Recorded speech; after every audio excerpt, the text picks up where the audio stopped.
All right, welcome to the June edition of the Key Ministry Disability Ministry Video Roundtable. Today, our topic is, oh boy, it's a long title, I don't remember, but it's all about how we can disciple our volunteers and how they in turn can change our church culture. So I'm really excited about this topic today. I think this is something we can all really learn from and take back to our own ministries. So my name is Beth Golick from Key Ministry, and I am going to introduce you to Ben Myers, and he's over here on my screen, but there he is waving.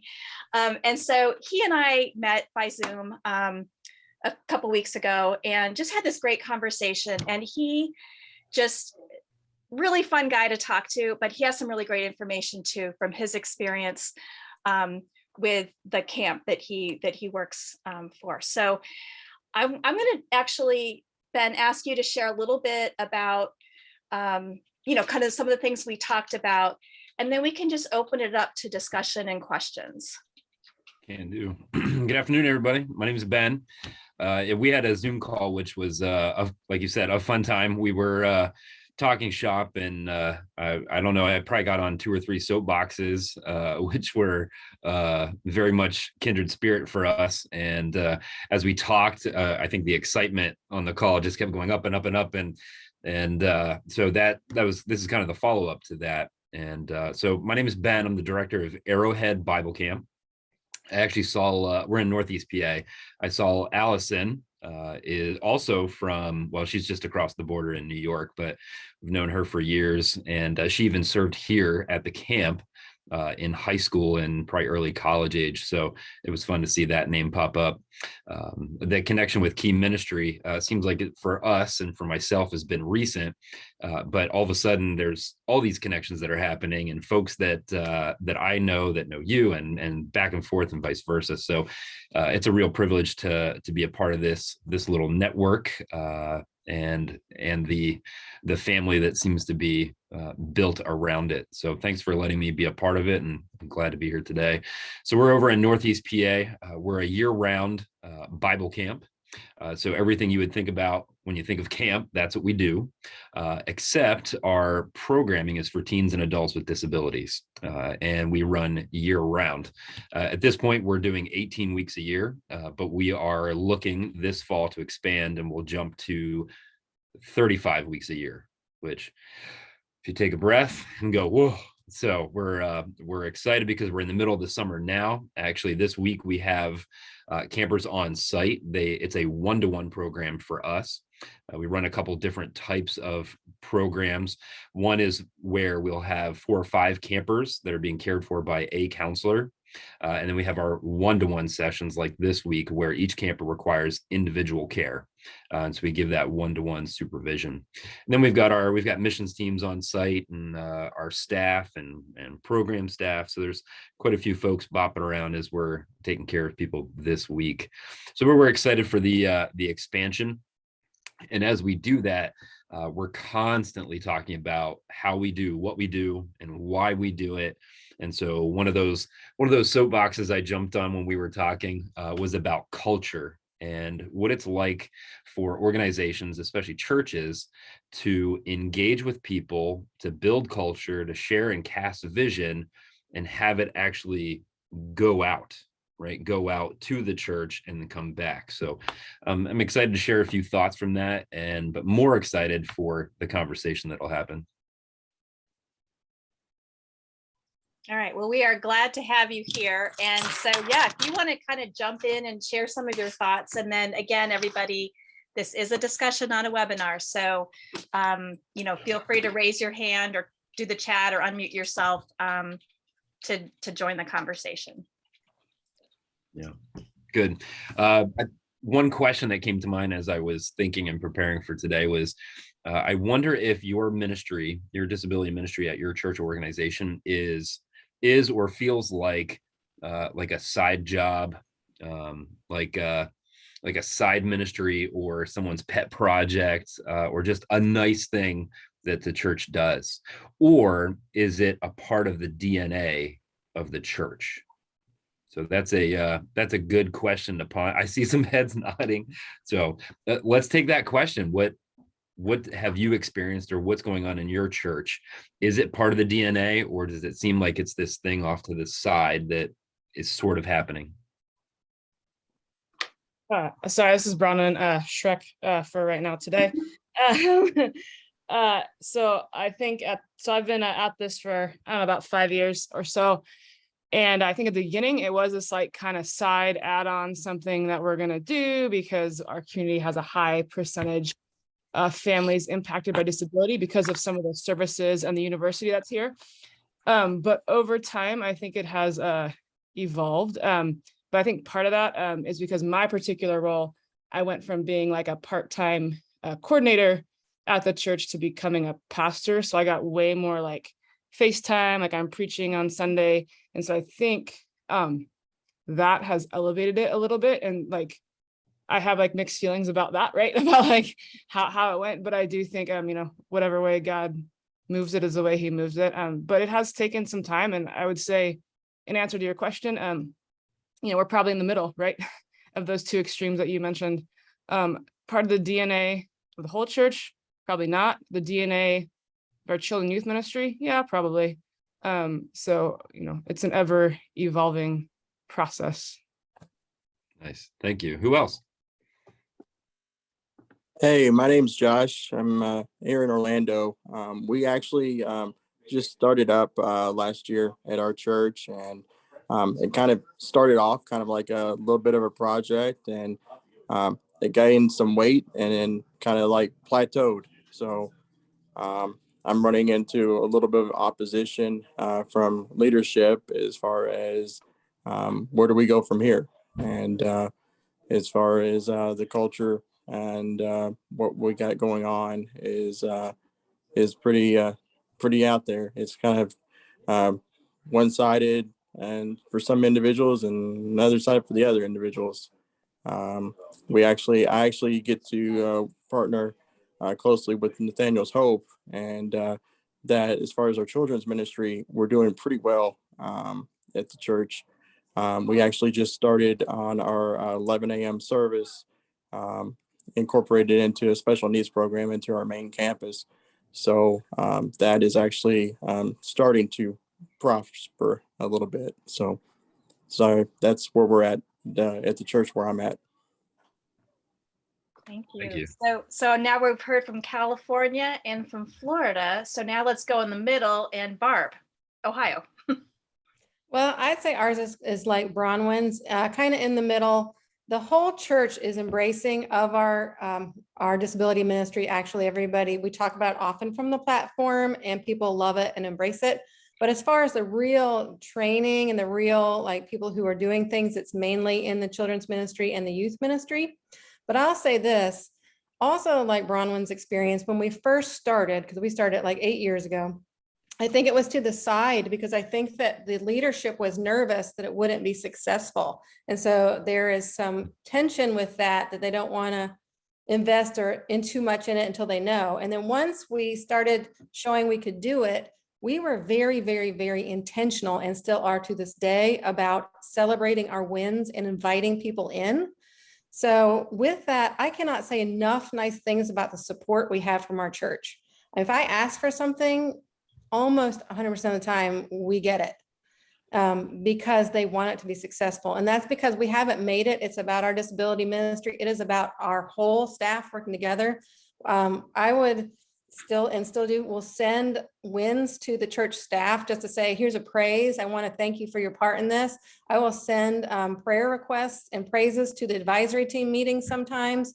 Anytime we have a situation where we want to stretch and grow, which we just did last week, I will talk to the families, and then I will talk to our ministry leaders, and I will say, what are your thoughts on this? How do you see this? And we all work together. And I think because of that attitude that it is a partnership between all of us, like it's gone great, honestly. That's really good Wonderful. news. Yeah, I think you hit the nail on the head. That idea of being intentional when it comes to culture, right? So what your church culture is, or even your ministry context and with disabilities, the culture is either created on purpose or by accident. It it is one or the other. So if you're not being purposeful about it, it will happen by accident. It will not have a design, and it'll be what it is. One of my favorite quotes is, "You have what you tolerate." Another one is that every organization is perfectly designed to get the results it is getting. So what's happening is a result of what you're doing. So in terms of culture, and I like to think about folks who are in the pews, who may not be in a leadership or volunteer role. They're attending to folks who are volunteering or leading, and then also pastoral or paid staff. There is the mission of the organization, the mission of the church, and that is the starting point for culture. And so then culture works itself out, again, on purpose or by accident, through the mission, the vision, the values, and the action, right? And that's both linear, but it's also the swirling back and forth all around process or progression for culture, right? So your mission is why you exist, your purpose, and then your vision is what you see happening currently, or what's going to happen in the future. It is the outcomes you want and people you're going to reach and the programs you're going to have. And then kind of, it seems like sometimes tucked in between or melded in with all those are our values. And those are the things that drive and inspire the vision to happen. And the reason values are important is because our values will dictate our actions. Right. And so they are kind of the connector between the mission and the vision and what we actually do. And so you can always tell what you value by the actions. So if you do feel like your church or your special needs ministry is off to the side, or maybe just seen as this pet project, well, those actions are telling you what people actually value, or what your church actually values. And that all pulls together to create your culture. So I would encourage and challenge everybody to think through, what is the mission of your church? What is the vision of the church and the ministries within it? What are the values? I'm assuming they're somewhere on the website, whether anybody knows them or not. And that is one of the key and most critical points where you can connect your ministry and your context with disabilities to the church. So to really create culture means you should connect to the mission, vision, values. And the great part about that is it makes perfect sense. You were saying before that, I think it was Barb, this idea, people don't realize it. They don't know what they don't know. They don't know. And the idea there is that we are all image bearers of God. It's not that special needs ministry is this new, different, crazy thing. It certainly has its differences, its challenges. It is unique, but it is much the same as every ministry in the church. And it has a place in the mission and the vision of the church. So you don't have to come up with anything new. You can just attach yourself and the special needs ministry to what the church already has. And that means you're going to be celebrating, you're going to be casting that vision, you're going to be telling people again and again and again about what you're doing and what's happening and what God is doing. It's a big part of it. So I like to say I have my camp mug here, and besides having our name on it, it has our tagline, our mission tag, which is impacting lives and making disciples. That is our mission, floats all the way down through vision, values, and actions. And so for me, we love to talk about how vision is like filling up a cup, right? So we even call it the vision cup. So I would encourage you, if your church has a mug or a cup, if they don't, grab a styrofoam cup, write on the outside, write your mission, the mission of the church on the outside. And then what goes inside is what you envision, right? Full of your values and your actions. And something you should realize as leaders, as the person who's passionate about your ministry context, is that vision tends to leak. It's just that's a people thing. That's a sin thing. That's a ministry thing. The vision will leak out of this cup. And so you got to keep filling it up, which means you got to keep sharing the vision, talking about why you do, what you do, and how you do it. So I would certainly love to hear from some of the others about the connection between your ministry context with disabilities and the mission, vision, values of your church. Yeah, I want to jump in for a second because Ben, you mentioned like celebrating, and there's a comment in the chat that I want to read because those of you who are watching this later can't see the chat. So Carrie gave a little shout out to Barb, and she said, "So good, Barb. There's nothing better than lifting up the stories of transformation and celebrating the wins. That's something everyone can get behind, even those that are nervous or don't feel they know how to support those with disabilities. Way to go."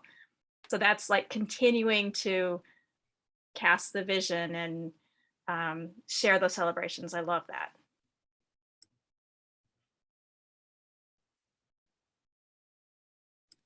Does anyone else have examples of how they're casting the vision at their church, or what the relationship is between the disability ministry and the overall vision of the church? Yes, Meekins. So our mission statement at our church is, our mission is to change our world by developing Christ followers who love God and love people.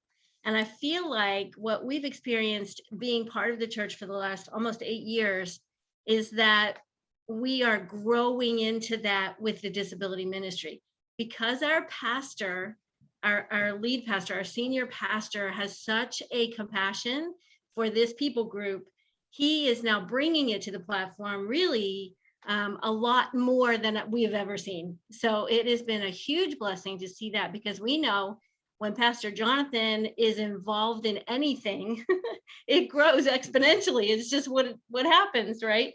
And so what we've seen lately is that the coming together of understanding what disability ministry is in a broader spectrum than we ever have before.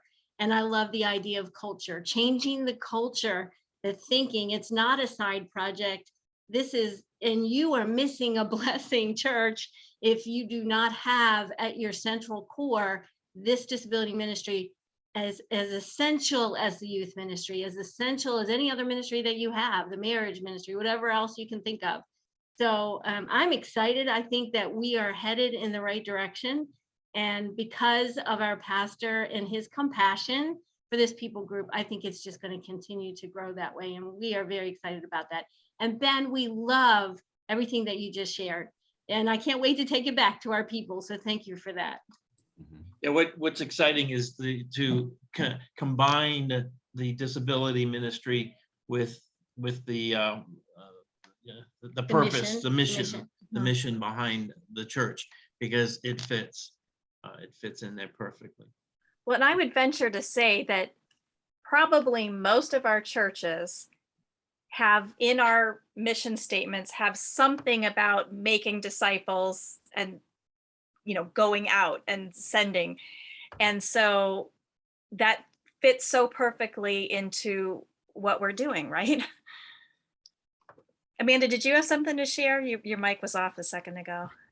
Yeah, I was just thinking about, you know, when COVID started, and I had been seeing a lot of momentum in our church. Just we had like a Disability Sunday a few months before the pandemic happened, and there was just a lot of momentum. And I actually felt like at the beginning of the pandemic, when I had all this downtime, I spent some time with the Lord and wrote my own like personal mission statement. And that's why this title just like really hit me, because it was about changing the culture of the church, like partnering with the Lord to change the culture of the church to be more accessible and inclusive. And, you know, one thing that happened that I thought was really cool, we had a lament service here in May of 2020. There was so much, you know, political unrest around, you know, George Floyd and the pandemic and just so many things. So we had an outdoor lament service, and I was actually out of town. And they got our church leaders, without me like having to be there and like asking, they offered ASL interpretation for our deaf congregation. And that felt like a real win. So there's been things like that. So sometimes it feels that I am like a dog with a bone trying to make things inclusive and accessible, or that people, they know where to go when they have somebody in their ministry that is differently abled. They need something around inclusion. They have somebody that they're not really sure how to interact with or how to train their leaders. They know that they can come to me and do that. But even outside of that, I've just seen like little nuggets that I feel like the Lord is showing me, like they are grabbing a hold of it, and you don't have to be like a dog with a bone. Like the culture is changing. It doesn't all happen at once. And it's a slow work sometimes. But we've just really, I am seeing the fruit of that.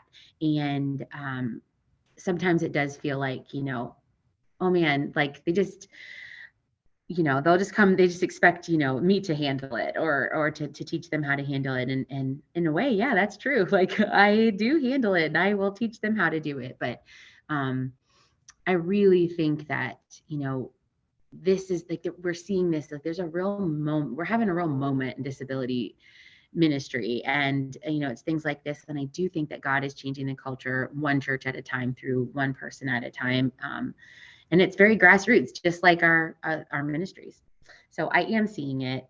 It's slow, but it's beautiful. It's really encouraging when things happen outside of my knocking on the door and asking. That's wonderful. Thank you for sharing, Amanda. Yeah. I think the big key there is the experience. We find that happens here at camp all the time. I mean, I can talk to somebody who's never been here to our place before, tell them all about camp. And I've learned that when they hear camp, they think about kids running around. And I realize, oh, they're not getting it. And so a lot of times when I go and I present and tell people about who we are and what we do, I will take a wheelchair or I'll take a walker with me. I'll point to people in the crowd and say, hey, if you've got gray hair, you would fit right in at camp, because the average age of our campers is 55. And then I wait, and then I say it again, because they're still not listening. They still think kids. And then we have found that when we get people on site, when our missions teams come in to serve, when our volunteers are here, it's their eyes are opened, right? It brings down the walls, number one, and just in terms of understanding what's happening here, but then also the relationships that are built, and the interactions that happen with our campers who are disabled. And so that's why I said before that, people don't know that they don't know they don't know. And so experience is huge. And that would be in terms of building the culture, besides tying into what already exists with mission, vision, values, and action. It's going to be, how do you connect people? Which gives you the ability to continue to share that culture and connect it. My encouragement would be to lead up and lead out. And that would be, for some, you may not have the pastor that grabs a hold of that passion and the compassion for disabilities. And so you're going to need to lead up and share that with the leadership of the church, or also lead out to folks who are, whether they're students or kids, adults, retirees, married couples, young folks, to be able to share that. And the title and subtitle and big idea for today's talk was how to initiate, how to motivate, and how to activate volunteers so that culture can change, so that culture can be built. So in those terms, I would say, number one, go to them, and number two, bring them in, right? And that has to do with your ministry, right? So go to them, take your ministry to them, and that would be anybody and everybody else in the church, from pastors to folks that are sitting next to you in the pew, and then get them to serve with you. It's that experience that's going to share the culture, build the culture, help them to see and experience what they don't know. And then I would also encourage you to send them out and invite them in. And that has to do with ministries that are outside of your church, other organizations who are serving folks with disabilities. What a wonderful way to see more and see other folks who are serving as well, right? So they being able to go as like if you have a group of volunteers that are serving with you in the disabilities ministry context, going somewhere else to serve, or grabbing that organization and inviting them in to see you, to speak into what you're doing and see the church, which on a side note is just a wonderful outreach opportunity, because they're already going to love who you are and what you do because you get it. So I wonder, for the folks that are here, what are ways that you have for folks in your church? How have you gone to them or brought them into your ministry? And then for folks outside of your church, how have you gone to them or brought them in? So go ahead, Tori. Yeah, so I'm Tori. I'm from North Carolina. I'm subbing in for Heather today, who usually steps in for our church. But I was recently, in the last few weeks, hired as our outreach coordinator. So what that means for us is like, how can we reach those who aren't in the church yet? So my job over the past few weeks has just been kind of finding schools who work with special needs. We already are in the public schools. We have a great relationship with Wake County in North Carolina, but knowing how can we partner with those organizations and loving them where they're at, just because we know that a lot of special needs families feel nervous walking into the church. So just loving them. Last week we did a field day at a special needs church or a special needs school, and then just handed out our cards. As for internally, we're still kind of working in on that. We have a great special needs ministry team for our kids, so 5th grade and under, but we're still working on our middle school and high school.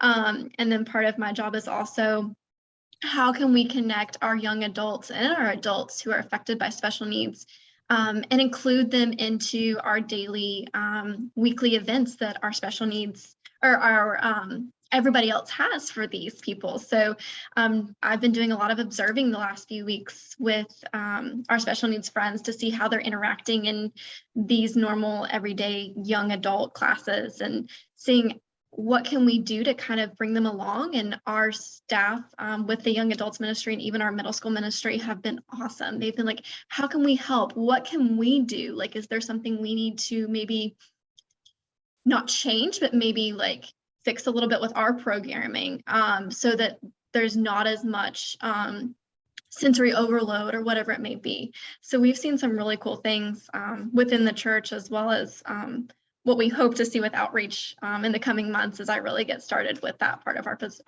church as well. Well, Tori, thanks for sharing. I love that your youth ministry is like they're thinking about this. I mean, that is like a culture change right there. That's really cool. Thank you for sharing that. Well, yeah, for me, I've got a little bit.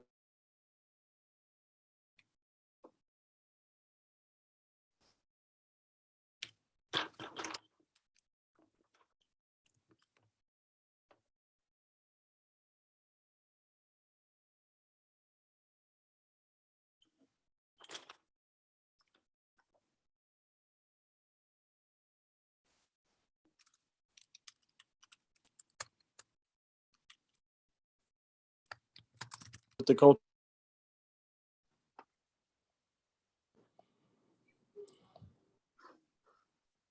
All right, sorry, my internet, I think I dropped for a second, so I missed whatever was just said. Yeah. Josh, that's exciting. And that always in the background behind the interactions with folks and helping them experience, either by going to them or bringing them to you, is that culture building, where the gospel and biblical truth connected to the mission and the vision will change people and change the culture, right? And so the excitement there is to be able to share that biblical truth, right? That and I will certainly borrow this from our friend Steph Hubach, that disabilities are normal in an abnormal world, right? We tend to only see people around us who are much like us, right? We're comfortable with people who are about the same age, same hair color, same type of job, you name it. The more like us, the more comfortable we are. So in being able to share the biblical truth and the passion and the excitement behind what we're doing in our special needs ministry is huge for building that culture. And as it connects to the mission of the church, and then also the foundation of Scripture, that's when you're going to see people grab a hold of the same type of compassion that Jesus had for all people. So that's a wonderful thing to jump out and run around to those ministries and connect them, give them that experience. I'm going to jump in for a second because I dropped off the call for a minute, and I don't know if the recording also stopped for a second. I'm not sure. So in the event it did, and since I missed what Josh said, I'm going to read what Josh wrote in the chat so that if others are watching this later, they'll at least get that part of it. He said, the mission of inclusion ministry at Discovery is to ensure every individual, regardless of ability, has the opportunity to gather and worship with other common believers, promoting a sense of belonging to the body, possessing the ability to serve others without discrimination, cultivate opportunities to spread the word, as well as establishing a closer connection to grow in faith. So I have a feeling that's what you guys were talking about while I was frozen. So yes, Meekins. So, and Beth, to give you another idea, what really hit me that Josh said was how he, with his own disabilities, has gone into different settings in his church and explained to them his situation, how life happens for him. And we have done this, I guess as parents, you just do this naturally. But now that I'm thinking about it, we have done this all of our daughter's life, taking her into different settings, helping her to serve in different areas. 99.9% of the time, one of us is with her to make sure that the setting is a good one for her. But what we've been doing all these years, an individual at a time, is helping people to understand what her disability is and how to engage with her. And now Amy's doing that more self-advocating for herself. So for example, this week we're doing VBS and we're doing drama. We're part of the drama team. And there is a particular story that Tom and Amy are bringing. Tom is Peter and Amy is the servant girl. And it's been very fascinating to watch other people get to know her, and they're very surprised at what she is capable of doing. Isn't that what we do often? We just assume things, right? So we have the great privilege of helping other people to know how capable she really is of doing the things that she loves to do, and she loves drama. So thank you, Josh, for that, because it just really helped us to understand we should do more of that and really acknowledge the fact that this is a culture changing action that we can do very easily.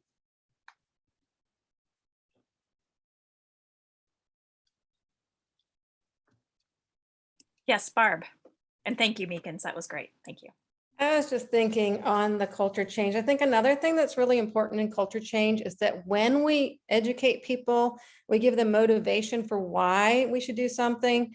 We also give them a really small thing they can do. Because I think part of the reason culture change doesn't happen is because people understand why something is needed and maybe even how it goes back to your mission and your values, but they don't really understand what they can do about it, so they do nothing. I don't know if anyone else has had that experience.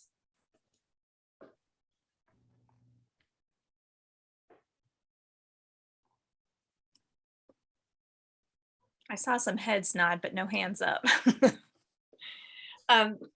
So this doesn't really address that so much, but a little bit. But when Ben was asking, like, how do you get people to experience? How do you share that opportunity for experience? So I like to think of, some fun factor type events. So I would put like respite events, and I know many of you do like either Night to Shine or a Jesus prom. Those are ways people can experience disability ministry. It's kind of a one-off thing, not a huge time commitment, a variety of roles. And so somebody that just wants to kind of try it out, it does give people the chance to experience, and of course, that's just one little tiny thing, but sometimes having a fun factor event is a way to at least get people thinking. Gives them an action. Or thinking through, like, what are the different small volunteer things we can put together for different types of people? Because I think another thing that is hard is if we only have one type of volunteer role, we'll only get one segment of our population. So one of the things we do try to do is invite people to pray, invite people to make resources for us, and try to really intentionally think through different small asks, because once someone does one thing for your ministry, they feel connected to it. They will advocate for you. But if we don't open that up, those different types of things for different types of people, they go on to the next thing that they can connect with. I don't know. To me, that is another big part. Well, and a portion of the congregation that maybe, your church may or may not have tapped into, but at our church, they would be considered the legacy group. So they're members of the congregation that are retirement age or older. And these are people that really have the heart to serve and have some incredible talents and experiences, and maybe aren't the ones to be, maybe children's ministry isn't for them. Maybe it is, maybe it's not. They may have some physical limitations that they would think would keep them from volunteering, but there are ways to be involved, and it's a group that I think really wants to be involved, needs to have that Christian community, needs to have the purpose, the opportunity to serve. And it's been really cool at my church to see how the ones that have volunteered from this quote legacy group are sharing with others about their experience, and how it's been phenomenal to witness. Yeah, Julie. I thought I unmuted myself. So Beth, can you give us an example of what kinds of things they are actually doing? Yeah, so for those of you who know, my church was the host site for Inclusion Fusion Live 2022. So this National Disability Conference, and then that Sunday, Dr. Lamar Hardwick was the guest speaker, the preacher. And a few days after that Sunday, I got contacted by one of these legacy groups. So it's like a Bible study, and pretty much everybody in there, for the most part, was 80 or older. And they said, we don't even know what to ask, but we're feeling really convicted by this message. We want to learn more. We want to learn more about disability. We want to learn more about what our church is doing. We want to learn more. And so I went and spoke to their group, and a few of them said, okay, I can't picture myself being in a classroom, let's say in the special needs ministry on a Sunday morning, but what can I do? I feel like I want to do something. What can I do? And I realized that this older gentleman and his wife that were in this group had been volunteers at our most recent respite events. They were door guards, which is a position that we have for our respite events. And we have door guards stationed at every, entrance, exit, every stairwell, and just to keep people safe, keep people, within the event. And it's a position that doesn't require, you literally sit in front of the door. So you get to watch and have fun watching, and just basically be ready to throw yourself on somebody if they were escaping. But I said, oh, well, can you tell them about respite? I thought, let's hear it from them instead of from me. What they shared was so beautiful, and what the experience meant to them, blew me away, because here I'm thinking, okay, you just like sit in front of a door. And the fact that they were able to serve, they were able to, watch this activity. They have very limited mobility. They're not able to do a whole lot as far as activities. And yet they were able to serve in this way, and it was so meaningful to them. So that's just a little example that, that came to mind. But it was really cool for me to hear from them about how meaningful it was for them. Beth, I like that point about engaging volunteers and populations that may not be asked to volunteer. Like for us, for our disability ministry at our church, we trend kind of the other way. We don't have the 80-year-olds, but we have like the 7th grade boys. And like, people don't ask a 7th grade boy to do a whole lot, nor do some people expect a whole lot out of a 7th grade boy. But they have been some of the most like, connected and intentional and like sincere and enthusiastic volunteers. And so, and they're not volunteering anywhere else, because like I don't think people are like, oh yeah, let's get this like 12-year-old whatever to do this and his friends. But it has been very fun, and the feedback I've gotten from parents and even some of the kids are like, hey, this is cool, like I'll come again. Like the parents say, thanks for opening a door for my kid to volunteer at such a young age. And yeah, I mean, like the coaching on the younger guys is a little bit, guys and girls a little bit different. But they're doing it, and that's they want to do it and they want to connect. So I like that, kind of run the span from 12-year-olds to 80-year-olds here. It's kind of cool. Right. Well, and I love it. And I think from what I hear, your church does that extremely well, Bronwyn. And what I love though is that those 12-year-old boys are telling their friends like, hey, this is really fun. And so, you're growing your volunteer base. You're kind of planting the seeds for your next generation of leaders right there. That's cool. I mean, it's captivating for them. They can't drive, they can't get a job, but they could ride their bike to church. That's what they're gonna do. Love it. Yeah. The exciting culture connection there is that what to be true and biblically founded in your special needs ministry is absolutely true of anybody who's over 80 or under 15. And so what they get to experience is the truth that you're already living out in your ministry context.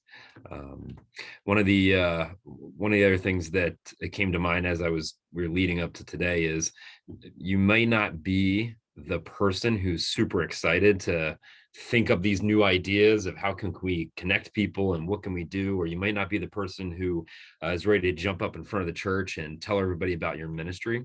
Now that may fit you, but if that's not you, I'd encourage you to think through who can you bring alongside of you, someone to be that bullhorn, or we like to use the word galvanizer, who can be the person that's going to rally the troops and get people excited, that once you tell them how your ministry context connects to the rest of the church and the mission, vision, values, they can take that and they can be your mouthpiece, right? They can be the ones that are talking.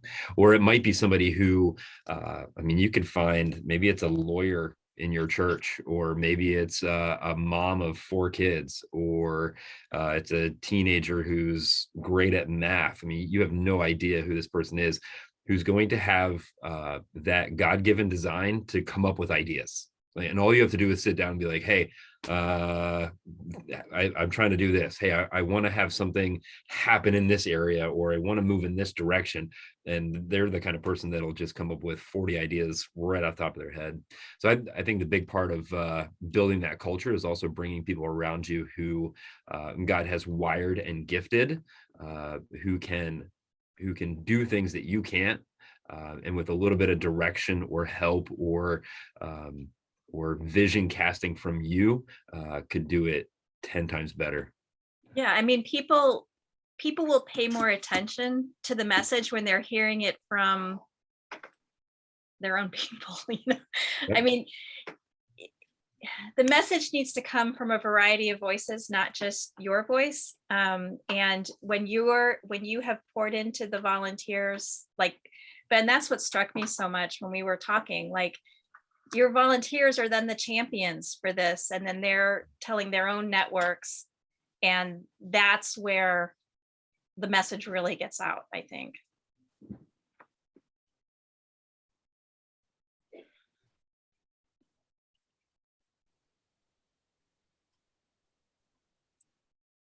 All right, any other like questions for Ben, or Ben, do you have any other little nuggets to share with us? I would say, and this will be my little soapbox. We have always said, but recently has become our big time mantra, something we're pushing, and that's the message of value and worth. We know this to be biblically true, but we love to say that our value and worth comes from God, and that changes everything. You mentioned our volunteers. We have a few hundred volunteers that come to camp each year throughout the year, and they get to experience our special needs camps. And as we talk with them about our campers and the program, yes, things are different. And for our campers, their lives can be very difficult. But that has nothing to do with their value and worth. Where would we even draw the line if we could get our value and worth, right? What would we have to do, or who would we have to be, and who do we compare ourselves to? You know, at what point do you figure out that, oh, well, now I have value because I can drive a car, or I can walk, or I can feed myself, or I can hear, or I can see. But God says that our value and worth comes from Him, because He loves us first and He gives us our value.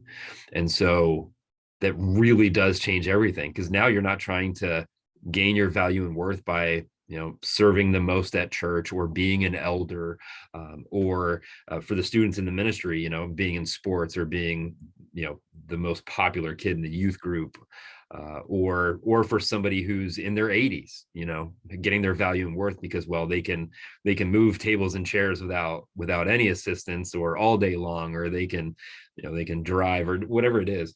So I think a big message, and I know we would all, I think, resound this, is that our value and worth comes from God. That changes everything. Doesn't matter if you're in a wheelchair or not, if you're disabled or not, if you can see, if you can walk or talk, if you have followers, if you're on Zoom calls all the time and round tables, and that really does change everything. For sure. I love that. That seems like a good thing to end on. Am I right? Like we can go, yeah. All right. Well, thank you so much, Ben. Can you just give us a shout out how we could reach you if anybody wants to follow up with you later? Absolutely. Yeah. Our website is arrowheadbiblecamp.org. And for myself, you could email me at bkarrowhead. It's B as in boy, K as in kite, arrowhead@gmail.com. Our website has a ton of photos, information about the camp, a few videos that show what it's like to be here in Northeast PA. And then that shows all the different ministry avenues we have, whether it's our missions teams, our gap year program, the college classes that we teach, and well, our expansion this fall to add more weeks of camp and bring on young adults to serve with us year round. So, great, yeah. Thank you. I want to give so thank you, Ben, for being here. Yeah, do check out the website. It was just really fun to talk to him personally the other day, and thank you for being here with this topic with us today. I encourage you all to check out the events calendar, the events page at keyministry.org. We've added a lot of stuff. So the third Wednesday of each month. So in July, we're going to be talking, it's going to be Ask a Behavior Specialist. So I think that's one that'll be really interesting. And then in August, we're going to do Potty Talk. So in this month's Idea Share, so the Idea Share is the first Monday of each month. We had some questions about toileting policies and procedures. And so we're gonna have a whole roundtable on it. So that'll be in August. For our Idea Share, we're taking July off because it's right around 4th of July, but we will be back the first Monday of August. We've also added a mental health webinar on the last Wednesday of this month. So keyministry.org/events to sign up for those. So thank you all. And I look forward to seeing you on one of these very soon. All right, have a good day, everybody.